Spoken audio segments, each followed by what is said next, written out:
साथियों के लिए आज नया टॉपिक लेकर आए हैं। सभी का बहुत बहुत स्वागत करते हैं।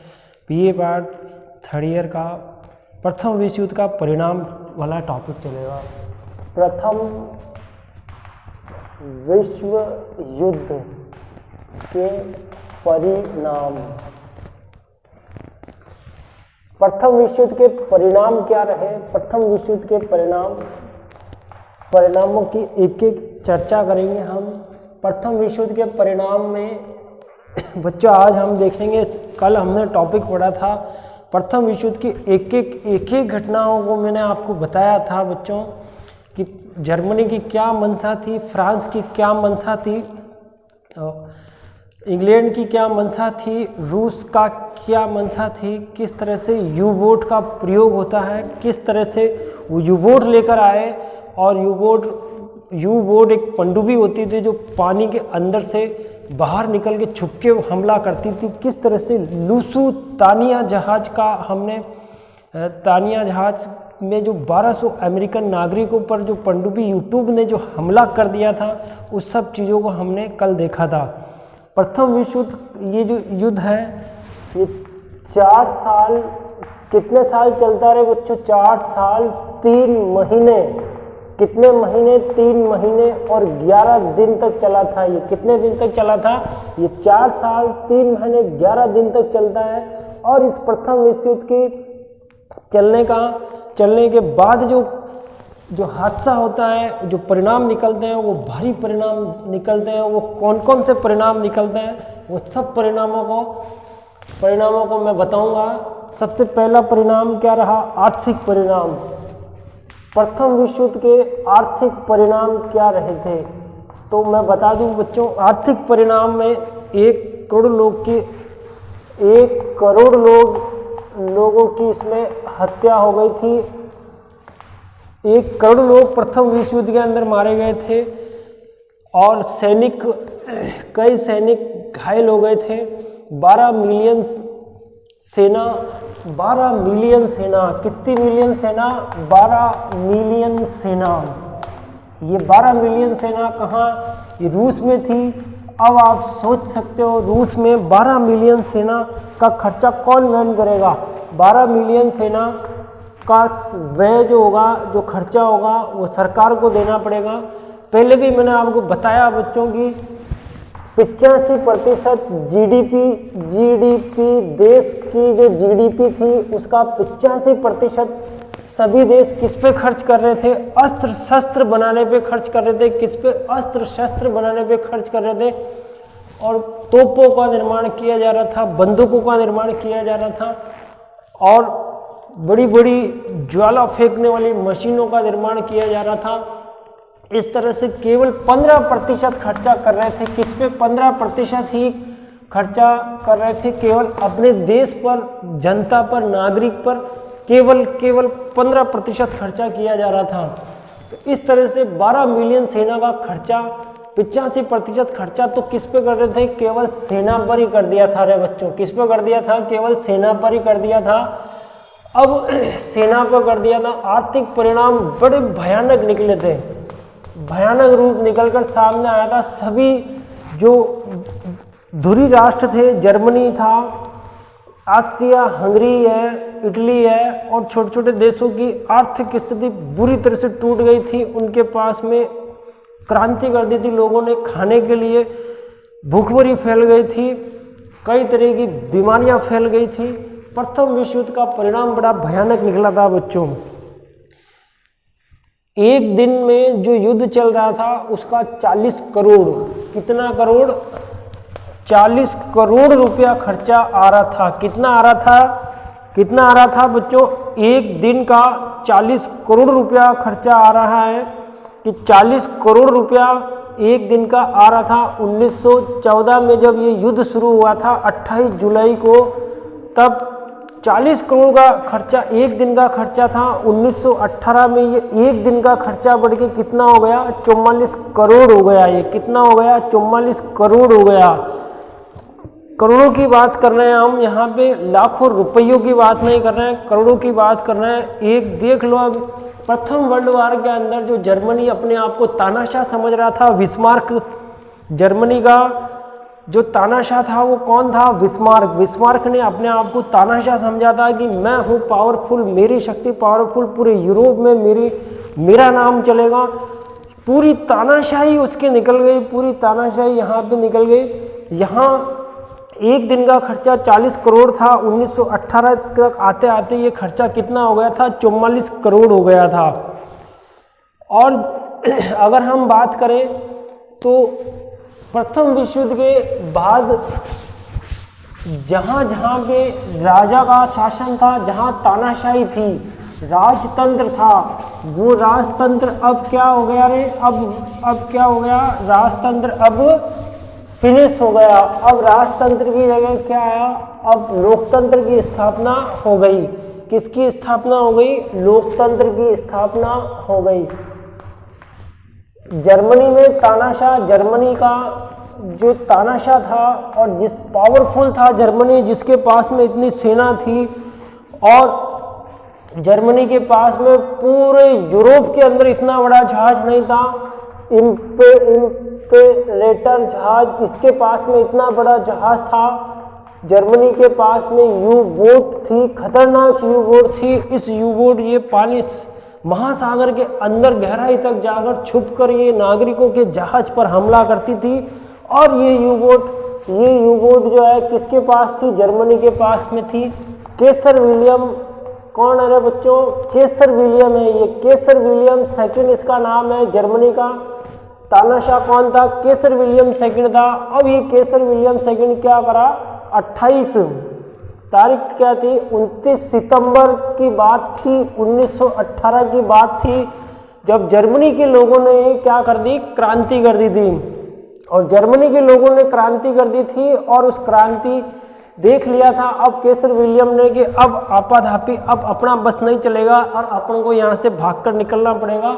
उसी समय केसर विलियम ने रातों रात ये सोच लिया था कि अब तो हमें यहाँ से जर्मनी से भागना ही पड़ेगा। और केसर विलियम यहाँ से भाग गया था। जब तक केसर विलियम का दाहिना हाथ कटा था और बायां हाथ, दोनों हाथ कट गए थे, केवल केसर विलियम का केवल शरीर रह गया था। अब केसर विलियम ने सोचा कि अब भी नहीं भागे तो ये शरीर भी नहीं रहेगा, अब तो जो है शरीर से भी धड़ को भी अलग कर दिया जाएगा। केसर विलियम को भागना ही पड़ा। केसर विलियम ने कहा अब अपनी नहीं चलेगी, अब अपनों को यहाँ से भागना ही पड़ेगा। और 29 सितंबर 1918 को रातों रात ही केसर विलियम सेकंड यहाँ से भाग गया था। जर्मनी में क्या हो गई थी? क्रांति हो गई थी। और क्रांति होते ही यहाँ अब तानाशाही शासन जो है ये जर्मनी, ये पूरा का पूरा क्या है बच्चों? ये पूरा का पूरा क्या है? ये पूरा का पूरा तानाशाही सिस्टम था। अब ये तानाशाही सिस्टम क्या हो गया? फिनिश हो गया। 1918 11 नवंबर 1918 को जर्मनी ने आत्मसमर्पण कर दिया। जर्मनी ने भी अपने हाथ खड़े कर दिए थे। केसर विलियम सेकंड ही नहीं रहा यहाँ पे और जनता ने क्रांति कर दी थी। जर्मनी की हालत इतनी खराब हो गई थी, जर्मनी का तानाशाही सिस्टम अब समाप्त हो गया। अब यहाँ वाइमर गणराज्य की स्थापना हो गई थी। कौन से गणराज्य की? वाइमर गणराज्य की स्थापना हो गई थी। अब लोकतंत्र आ गया यहाँ पे। कौन सा तंत्र आया? अब यहाँ लोकतंत्र आया। अब जर्मनी के बाद तुर्की, रूस, ऑस्ट्रिया हंगरी। तुर्की का नाम सुने हो ना? तुर्की, ओटोमन साम्राज्य को ही तुर्की कहते हैं। ओटोमन साम्राज्य को क्या कहा? तुर्की कहा है। अब ये तुर्की लोकतंत्र, राजतंत्र यहाँ खत्म हो गया, लोकतंत्र आ गया। तुर्की के बाद में रूस। 1917 में रूस के अंदर एक क्रांति हो गई थी।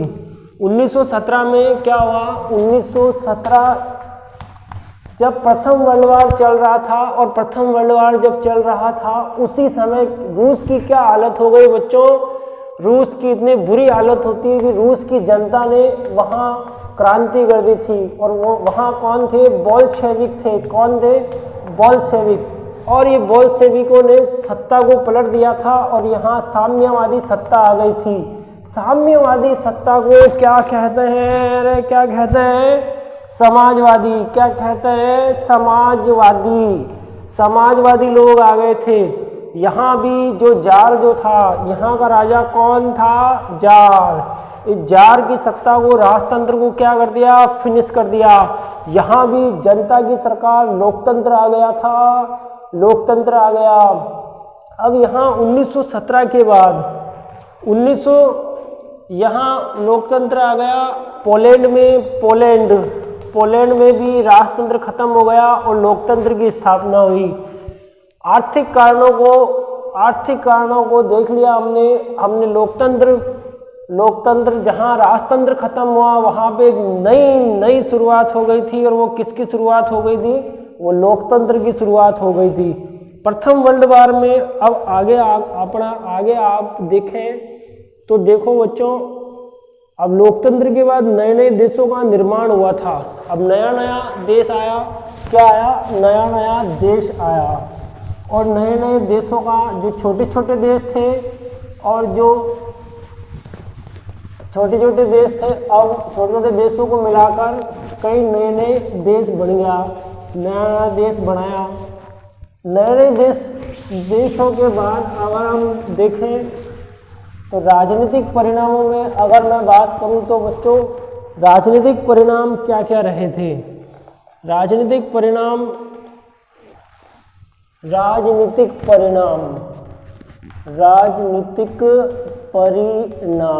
ठीक है, राजनीतिक परिणाम।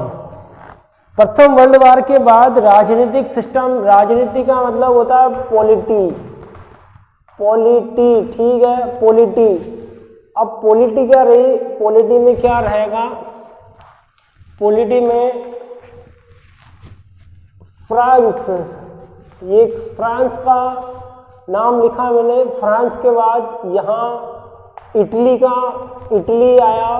भाई खाने की इटली नहीं है, इटली का क्या मनसबा रहा? इटली के बाद यहाँ आया, इटली के बाद यहाँ इंग्लैंड आया, और इंग्लैंड के बाद यहाँ यूएसए है। कितना है ये? 4। और पराजित राष्ट्र कौन से हैं? पराजित जो धुरी राष्ट्र थे, जर्मनी हार गया था, ऑस्ट्रिया हार गया था, हंगरी हार गया था, इटली हार गया था। तो अब पॉलिटिशियन जितने भी राजनीति थी, अब राजनीति शुरू हो गई थी। सब जिम्मेदार बता रहे थे, जर्मनी जिम्मेदार है। कौन जिम्मेदार है? जर्मनी को सब कह रहे थे कि इसका जिम्मेदार जर्मनी है। तानाशाह था, केसर विलियम की हठधर्मिता थी, और मित्र राष्ट्र कह रहे हैं कि हमने तो शांति व्यवस्था स्थापित करने के लिए हम युद्ध कर रहे हैं, शांति व्यवस्था स्थापित करने के लिए युद्ध कर रहे हैं। अब जब प्रथम युद्ध समाप्त हो गया था, आर्थिक व्यवस्था बिगड़ गई थी, लोगों के पास खाने के लिए कुछ नहीं था, लोग बेरोजगार हो गए थे, भूखमरी फैल गई थी, कई बीमारियां आ गई थी, और अर्थव्यवस्था बिगड़ गई थी, सिस्टम बिगड़ गया था। तो फ्रांस के पेरिस में, फ्रांस की राजधानी कौन सी है? पेरिस है। ये कौन सी है बच्चों? ये क्या है? पेरिस है। ये पेरिस में कि भाई पेरिस में क्या करेंगे? एक सम्मेलन का आयोजन करेंगे। पेरिस में एक सम्मेलन का आयोजन किया जाएगा, और ये जनवरी 1919 में इस सम्मेलन का आयोजन किया गया। जनवरी 1919 के पेरिस में इस सम्मेलन का जब आयोजन किया गया, तो इस सम्मेलन के अंदर कई प्रकार के डिसीजन लिए गए। फ्रांस के पेरिस में इसको पेरिस का शांति सम्मेलन का नाम से भी इसको जाना जाता है। किसके नाम से? पेरिस के शांति सम्मेलन के नाम से भी इसको जाना जाता है। अब इसमें एक काउंसिल बनाई बच्चों। क्या बनाई? काउंसिल बनाई एक। अब बच्चों काउंसिल का मतलब क्या होता है? काउंसिल का मतलब होता है परिषद। एक परिषद बनाई, और इस परिषद में परिषद के अंदर कितने राष्ट्र होंगे? 4 राष्ट्रों को शामिल किया जाएगा। कितने राष्ट्र? 4 राष्ट्रों के प्रतिनिधियों को शामिल किया जाएगा। प्रतिनिधि भी कितने होंगे? एक प्रतिनिधि होगा। पेरिस का शांति सम्मेलन है। इस पेरिस के शांति सम्मेलन में कितने लोगों ने भाग लिया रहा बच्चों? इसमें कितने लोगों ने लिया? 27 देशों ने इसमें भाग लिया था। कितने देशों ने भाग लिया था? 27 देश इसमें शामिल हो गए थे, और 27 देशों के कितने प्रतिनिधि थे? 70 प्रतिनिधि थे। कितने प्रतिनिधि थे? 70 प्रतिनिधि थे। अब 27 देशों के 70 प्रतिनिधियों ने इस पेरिस के शांति सम्मेलन में भाग लिया था। 4 राष्ट्र थे, 4 राष्ट्र के एक एक प्रतिनिधि था। ये 4 राष्ट्र कौन कौन से थे? पहला कौन सा था रे बच्चों? पहला कौन सा है? पहला फ्रांस है। ये पहला कौन सा है? फ्रांस है। ये दूसरा कौन सा है बच्चों? इटली है। तीसरा कौन सा है? इंग्लैंड है। चौथा कौन सा है? यूएसए है। अब चारों के अंदर अध्यक्ष किसको बनाया? पेरिस के शांति सम्मेलन में चारों में अध्यक्ष किसको बनाया? अध्यक्ष बनाया था, क्योंकि ये सम्मेलन फ्रांस के पेरिस में हो रहा था। फ्रांस की राजधानी पेरिस में ये सम्मेलन हो रहा था। तो इटली, इंग्लैंड और यूएसए तीनों के जो प्रतिनिधि थे उन्होंने कहा भाई अब जब ये सम्मेलन हम फ्रांस में कर रहे हैं और जब ये पेरिस में ये सम्मेलन हो रहा है, तो पेरिस में जब ये सम्मेलन हो रही हो तो पेरिस को, फ्रांस को जो राज्य है क्लीमेंसो, वही नहीं अपना क्या करा, आपा अध्यक्ष बना वाला। और क्लीमेंसो कौन है? वो क्लीमेंसो को पेरिस के शांति सम्मेलन का अध्यक्ष बनाया गया। पेरिस के शांति सम्मेलन का क्या बनाया गया? अध्यक्ष बनाया गया। और क्लीमेंसो को पेरिस के शांति सम्मेलन का अध्यक्ष बनाने के बाद फ्रांस को प्रतिनिधि कौन हो गया बच्चों? क्लीमेंसो हो गया। इटली को प्रतिनिधि कौन है? इंग्लैंड को कौन है? और यूएसए का कौन है? तो यहाँ इटली का प्रतिनिधि जो है उसका, इटली के प्रतिनिधि का नाम है बच्चों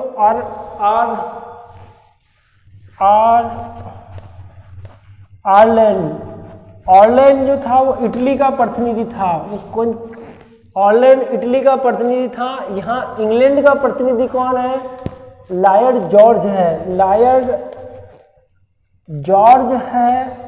और इधर यूएसए को प्रतिनिधि अपन देखा तो यूएसए को प्रतिनिधि कौन है? यूएसए को प्रतिनिधि कौन है बच्चों?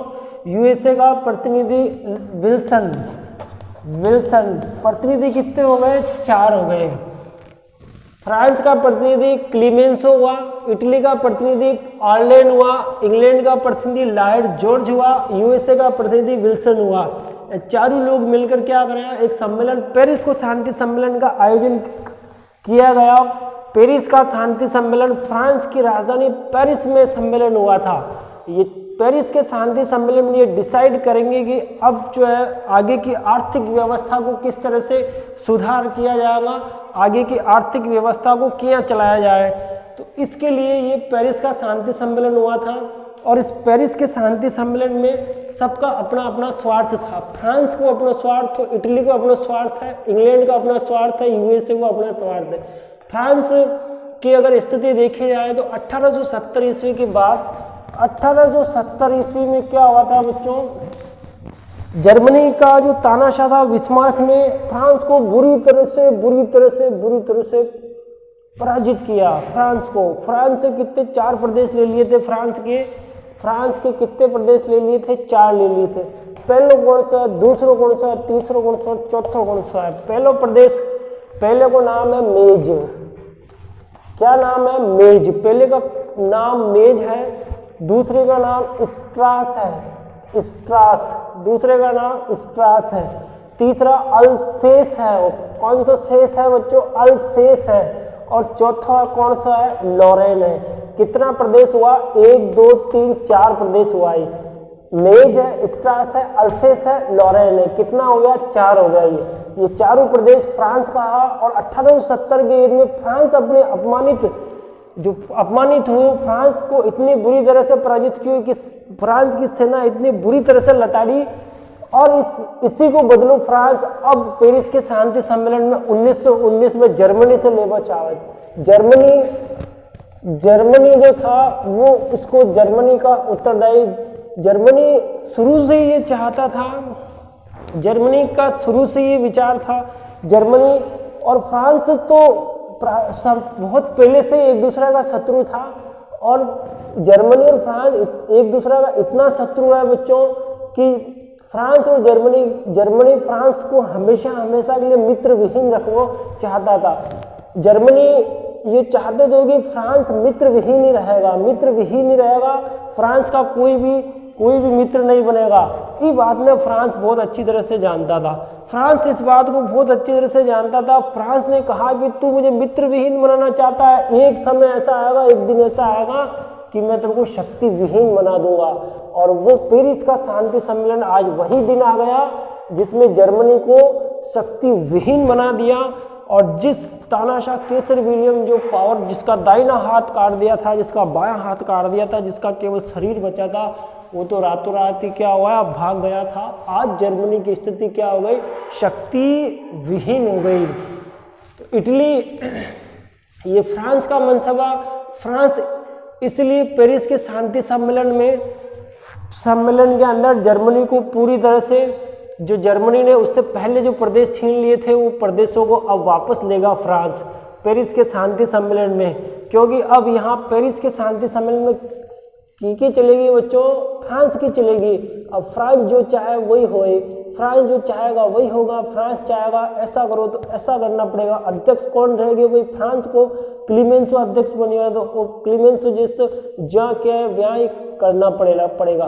क्लीमेंसो जैसे कहेगा वैसा ही करना पड़ेगा। इटली को ऑनलाइन जो था, इटली पहले मित्र राष्ट्र में शामिल हो, फिर वो दूरी राष्ट्र में शामिल हो। और इटली को ऑनलाइन जो था तो पेरिस को शांति सम्मेलन बीच में छोड़ के चला गया।